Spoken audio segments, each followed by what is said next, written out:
Armada Kickoff is brought to you by Dream Finders Homes, Community First Credit Union, Winn-Dixie, Baptist Health, and Bowden Eye and Associates.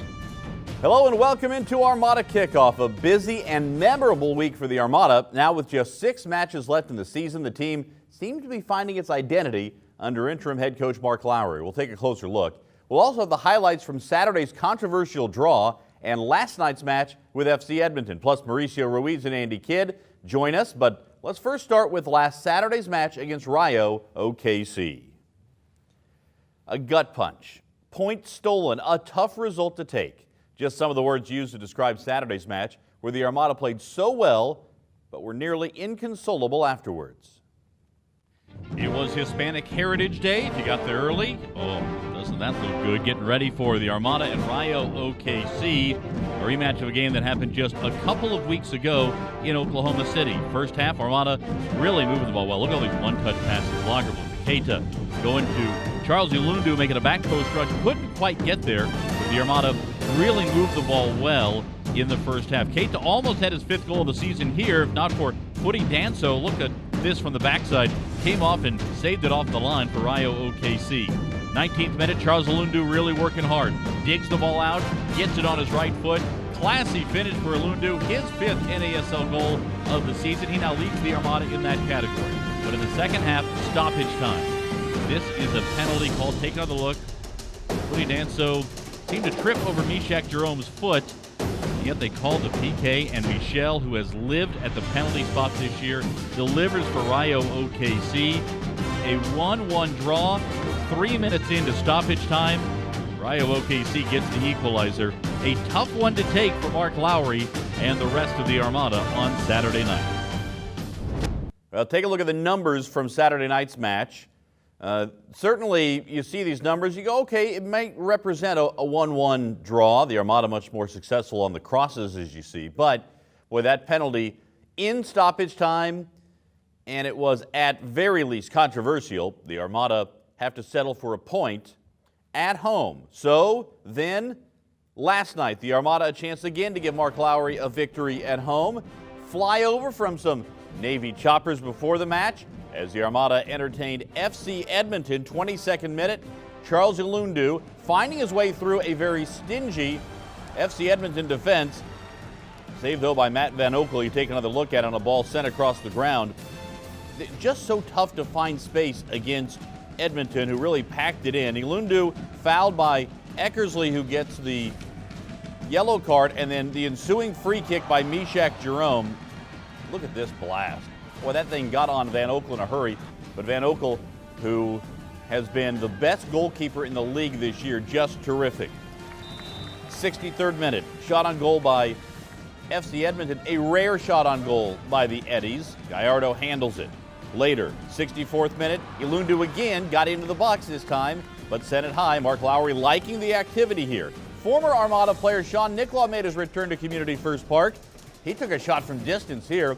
One of the best chances for FC Edmonton. Gallardo able to push it over the top, though, no problem. 83rd minute, last good chance for the Armada. Ulundu gets it to Gebhard and couldn't quite get the toe there on a brilliant cross. That's the way it would end. 0-0, just the way Edmonton likes it. Matt Van Oekel, his 14th clean sheet of the year for Miguel Gallardo. It's his 3rd. Van Oekel sets an NASL record with that number, and Mark Lowry still looking for that home victory. The previous 3 games we put away something like 6 goals, and tonight unfortunately we weren't able to get any goals away. But fairness to our defensive shape, we didn't concede any goals, so there's positives to take away from that. We know we can score goals at the same time, so it's just having a complete game where we don't let any goals in and we score prolifically like we have been in the past. We stuck to the plan, and I think we're unlucky to get a result there. I mean, a tie is good, but we had our chances to pin them away. But overall, I think everyone came out and worked really hard. Players that you can switch around, and we're going to be very strong. We saw a lot of different players, a lot of different lineups. All right, welcome in here, the Analyst Roundtable presented by Subway. Great to have Mauricio Ruiz and Andy Kidd in with us. All right, Andy, last night, 0-0 against FC Edmonton. What'd you see? Well, sound effort defensively. You know, you got to take the positive there. You get a shutout.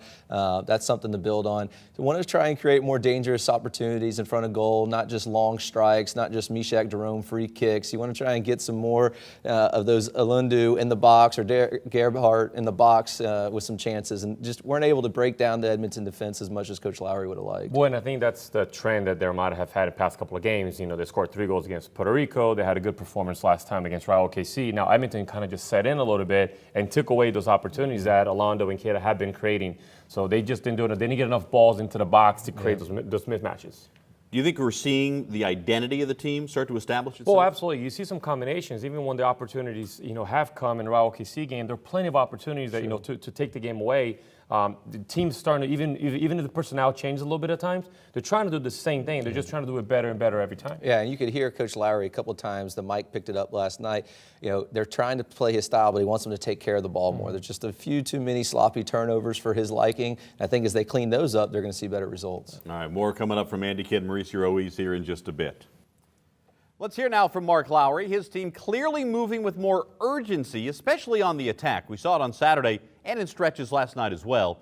Here's Coach's Corner, presented by Asana Wellness Center, the official training facility of the Jacksonville Armada.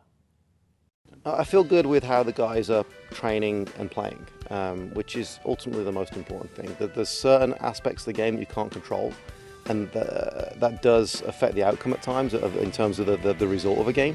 All we can control is how we train and how we play every day and the work that we put in. So with regards to that, we're very happy. We're familiar with 3-game weeks. I think that was the first week we kind of came in. We had a 3-game week and we were pretty successful throughout that week. We have a good squad.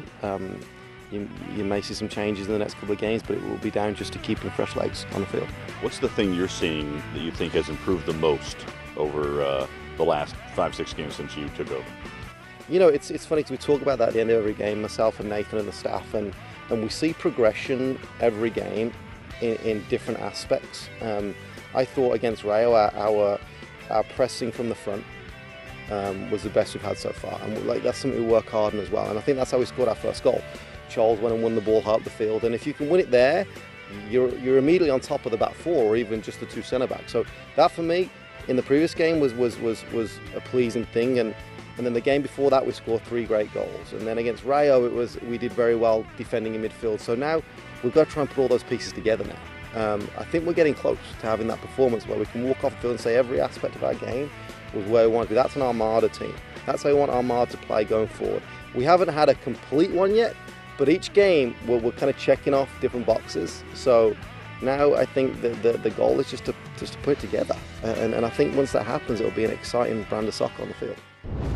One of the biggest signings this past offseason for the Armada was the acquisition of Finnish midfielder Pekka Lagerblom. But injuries have limited the former Bundesliga winner. Saturday, though, we saw Lagerblom's influence on the field in a major way. Miracle steps in front of it. Burke now to Lagerblom. One touch for Keita. Matt Boehner called it one of the best halves with the ball this season. It was no surprise that it came when Pekka Lagerblom was in the lineup. Yeah, well, I try to play simple, and it kind of then maybe shows that it speeds it up a little bit because less contacts and touches on the ball. But every guy did a good job, and we rotated the ball quite good, so they had to do the running most of the time. So, yeah, I think it looked good too. The 33-year-old Finn has fought hard to come back from an Achilles injury, but he was in good form in his hour of work on Saturday night. But we got to trust our capabilities and quality, so play like the same and move the ball fast and move a lot. Lagerblom wore the captain's armband Saturday, and his veteran presence did not go unnoticed by his teammates. That was very good because we all were moving in right direction, so it's kind of very good, because this is soccer. If you keep moving, you got to get it, so it was very awesome. For me, it was great. We just have to keep moving. You can definitely tell I played in Germany. When I was in Germany, they were all about, the whole thing was schneller, which is German for faster. It was never fast enough. So you can definitely tell he's definitely heard schneller a lot in his life. Well, yeah, surely from Germany. My early years in Bremen, that we played in over the midfield only 2-1 touches. So it was kind of got into my game, and maybe it still shows up that I try to move a lot and play simple. Lagerblom came in late last night. We expect to see him play a bigger role over the final 6 matches of the season. Here's what the Armada have coming up. Saturday, they'll be at Minnesota United, then returning home on October the 8th to take on Indy 11. And then on Wednesday, October the 12th, the final Wet Your Whistle Wednesday of the year as the Armada go for the home sweep against Miami FC. You might recall that Jacksonville beat Miami in the home opener in the NASL earlier this year in April. Tickets are available. Call 844-2-ARMADA or online at armadafc.com. The chase for the NASL Championship is on as teams continue to jockey for position. Coming up, we'll go around the NASL. Plus, Mauricio Ruiz returns to the Armada boot room. Stick around. More Armada Kickoff is straight ahead.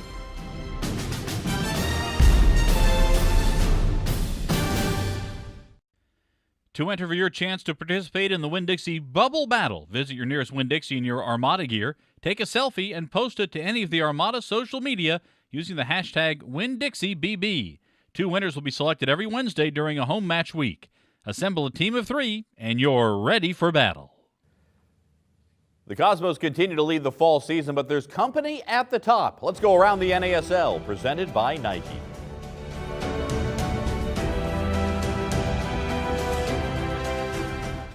Let's start with the action on Friday night as Miami FC and Puerto Rico FC going at it in front of 10,000 in Miami. After a nearly 2-hour-long weather delay, it was Puerto Rico FC with Jackie Marrero's free kick deflecting in past Daniel Vega. Miami's now lost 2 straight, while Puerto Rico now unbeaten in the last 4. They've kept clean sheets in 3 of them. The only match they didn't keep a clean sheet, and the Armada put 3 against Puerto Rico on the road. Tampa Bay Rowdies, Fort Lauderdale Strikers. Georgie Ristoff of the Rowdies making his 100th regular season appearance for the Rowdies, and he scores the club's first hat trick in the modern era. Rowdies 4, Strikers 1 in a Coastal Cup battle. Ottawa Fury and Minnesota United matching up for the second time in as many weeks, and the same result this time around. Ottawa Fury, who beat Minnesota on the road, wins at home. Carl Howarth, Ryan Williams scoring in addition to Giuseppe Gentili. 3-1 Ottawa Fury with the win. Carolina Railhawks and FC Edmonton. Omar Bravo chests the ball toward Austin Deleuze, who makes no mistake putting it past Matt Van Oekel in the 34th minute, the only goal of the match. Railhawks beat the Eddies 1-0. And Indy 11, an impressive victory over the Cosmos. 3-0 behind goals by Justin Braun, Dylan Mayers, and Amon Zayed. It's Zayed's 13th goal of the year. He's 2 back of league leader Christian Ramirez of Minnesota United. It ends New York's 9-game unbeaten streak, a 3-0 Indy 11 victory. So here are the standings in the fall season. Remember, the fall season champion, the spring season champion, and the next 2 best overall records go to the NASL Championship semifinals. Cosmos out in front, starting to distance themselves a bit, 6 points clear of Miami, and Cosmos the first to 10 wins in the fall. Indy 11 has already clinched a spot. And then you see the others trying to make up some ground. But the more important standings are the combined season standings, because with Cosmos and Indy both on a spot to get in, Indy's already clinched their spot. You've got Edmonton right behind, and then Minnesota United has a 1-point lead over Tampa Bay. Miami just 2 points on Carolina further back, and the Strikers and Rayo OKC also have to feel like they're in it if they can make a push late to make a spot in the NASL postseason. Now let's head to the Armada Boot Room, presented by MTech.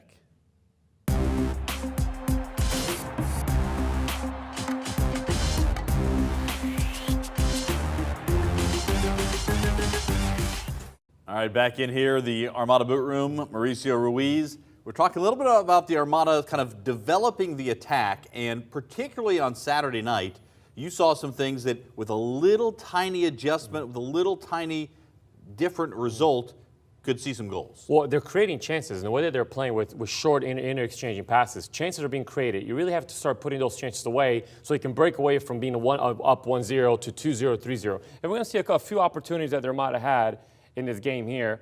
You know, talking about this is off of a corner kick. What I like about this play, Cole, is that the players are moving their feet the entire time. You got every guy here inside the box. No one's resting, looking for opportunities. They all want the ball. And you see Keita there, shot that could have broken the game open. Footy Dancel saves it on top of the box. but this off a corner opportunity, set piece. And see here what they're interexchanging opportunities now. Now, Keita over the top. Yes, Keita does foul the defender there. He gets called on a foul. But now it's not just interexchanging passes. They're creating those opportunities over the top. And he really is one of the best ones in the game. Here's what I love about what the Armada doing. Good shape. You got guys out wide. You got guys in the box. But more than anything, you have options all over the ball, which when you lose possession allows you to retain possession right away. As you can see it, great take from Zach Steinberger here.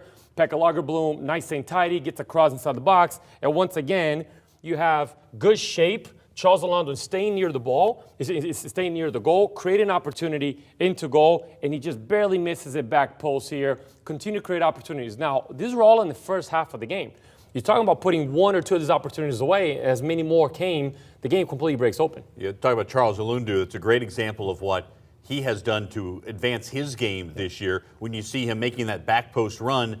Early in the season, we saw guys just kind of crashing to the front post or running toward the ball. It's a much more organized and sort of thoughtful attack right now. Well, they know their roles now. So rather than just to gravitate towards the ball, even when they show for the ball, they're showing a feed, but they're showing a good angles. I can see Pekka there and a good little 1-2 with Keita on the side. And in players knowing the role, staying in the right place, opportunities will continue to come. And you would think they would probably have some chances to do that against a team in Minnesota that likes to play play a little more wide open, absolutely. We'll talk more about that coming up here in just a minute. Mauricio, thanks so much. Also, straight ahead, we'll get back to the Analyst Roundtable and discuss the future of the United States men's national team without, for the time, Clint Dempsey. Stick around. More Armada Kickoff right after this.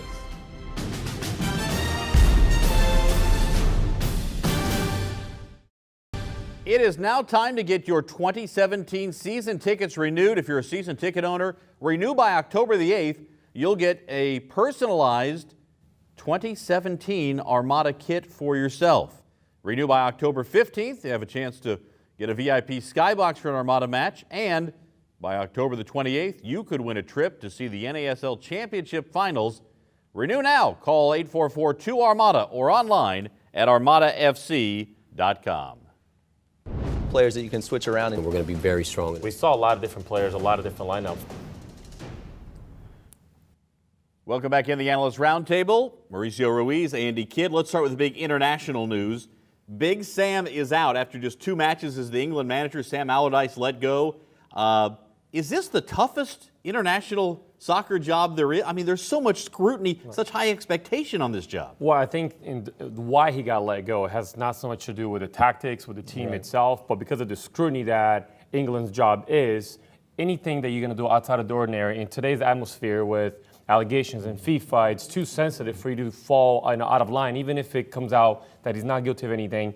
You really can't fault right now. He has to be aware of that role and how big it is. And I mean, it has a bigger spotlight on it sometimes than the Prime Minister. I mean, it's unbelievable.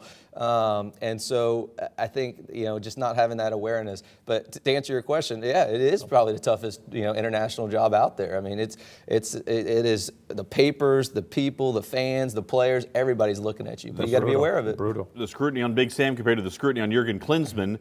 Here's Jurgen Klinsmann. A little bit of fire from time to time, but right now they're into the hex. They won't have Clint Dempsey, though. The irregular heartbeat, he's going to shut it down for the rest of the year. Might come back in 2017. What's the impact on the U.S. national team? Well, it may mean that youth movement gets moved up a little bit. You've got Jordan Morris playing at a high level for the Sounders. Obviously, Bobby Wood's done well for the national team, and Pulisic, everybody likes him and wants to see more of him. So it's going to be an opportunity for those guys to step in and see if they can fill that void. Well, I agree. I mean, I think Clint probably has a couple more years left in his tank. I don't know if the years that he has left are as good as he has been in the past. So maybe it is an opportunity. Hopefully, everyone wishes him well and thinks that, hopefully he recovers well and gets back into it. But he's been on the decline a little bit, even though he performs at a high level at times. He's not consistent enough. And some of these younger guys, I think they're ready for their chance. All right, we'll keep a close eye on that as the friendlies come up and then the Hex in November. Let's talk about the Armada. In Minnesota to play the Loons on Saturday, what do you expect?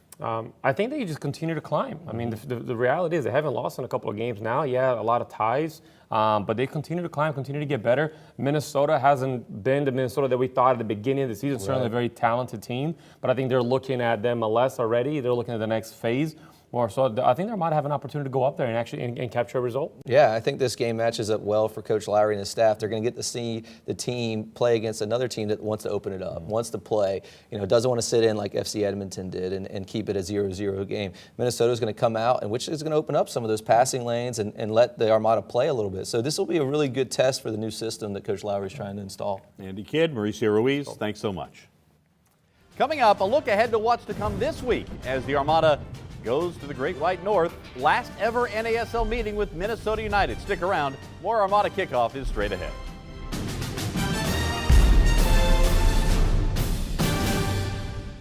Next up for the Armada, a trip to Minnesota to play Minnesota United. It will be the final meeting between the two sides.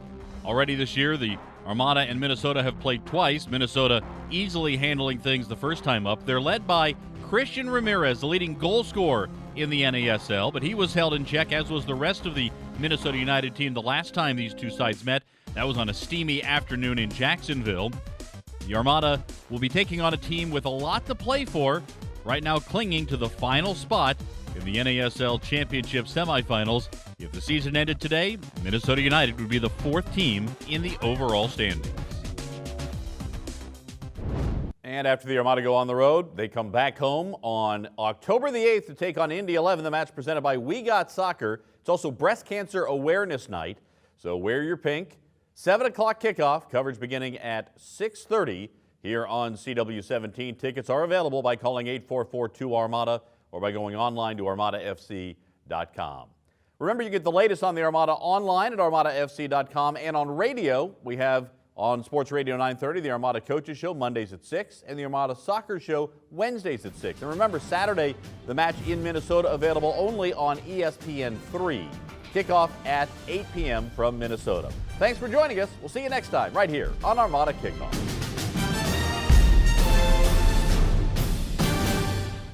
Armada Kickoff is brought to you by Dream Finders Homes, the mark of a quality home.